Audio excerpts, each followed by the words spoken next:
tepat tanggal 17 Agustus di hari Jumat itu tahun 1945 jam 10 pagi di Jalan Pegangsaan Timur. Jangan lupakan nomor 56. Nomor itu penting karena menunjukkan satu tempat tertentu. Kalau cuma jalannya saja berarti maaf ya, proklamasi berlangsung di jalan. Ini ada nomornya. Nomor itu menunjukkan kedudukan tempat. Ini jalan. Jalan apa namanya, Pak? Kistu Kencana, ya, Wisnu Kencana Timur, nomor 27, Masya Allah. Nomor 27 tempat ini. Kalau cuma Wisnu Kencana saja di jalan.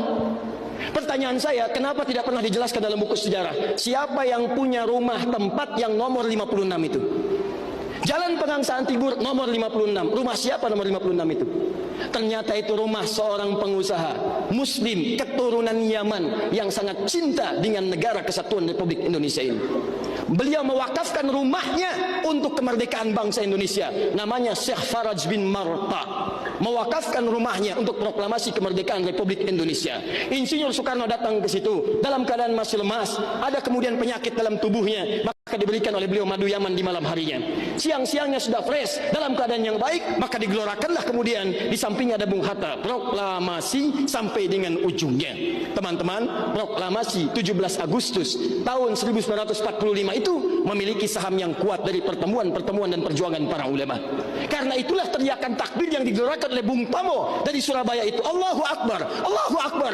Terjemahan takbir itu kalau diterjemahkan dalam bahasa Indonesia adalah Allah yang maha besar, Allah yang maha kuasa. Kalimat Allah yang maha kuasa itu negara kesatuan Republik Indonesia mengapresiasi dan menanamkan dalam undang-undangnya. Baca pembukaan Undang-Undang Dasar.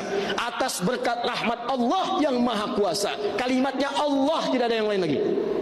Atas berkat rahmat Allah yang maha kuasa, dan dengan didorongkan oleh keinginan luhur. Jadi keinginan luhur itu diletakkan di akhir setelah Allah yang maha kuasa.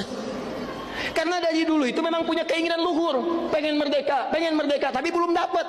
Siapa kemudian yang mempercepat keinginan luhur itu? Allah yang maha kuasa. Atas berkat rahmat Allah yang maha kuasa dan dengan didorongkan oleh keinginan luhur, maka rakyat Indonesia menyatakan dengan ini kemerdekaannya.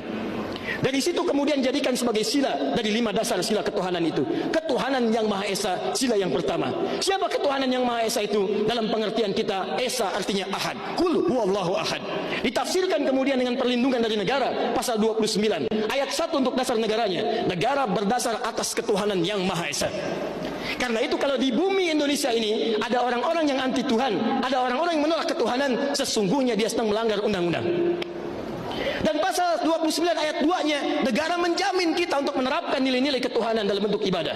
Perhatikan bacaannya. Negara menjamin kemerdekaan tiap-tiap penduduk untuk memeluk agamanya masing-masing dan beribadah menurut agama dan kepercayaannya itu. Bagi kita pengajian adalah ibadah, salat adalah ibadah, zakat adalah ibadah, taklim seperti ini adalah ibadah. Jadi taklim pun dilindungi oleh undang-undang, taklim pun didukung oleh negara, dan kalimat takbir pun itu adalah kalimat takbir yang tertuliskan dalam undang-undang dasar kita. Jadi kalau ada anak bangsa yang anti dengan kalimat takbir, itu artinya anak bangsa yang tidak mengenal perjuangan nenek moyang kita yang telah mewujudkan negara kesatuan Republik Indonesia. Takbir.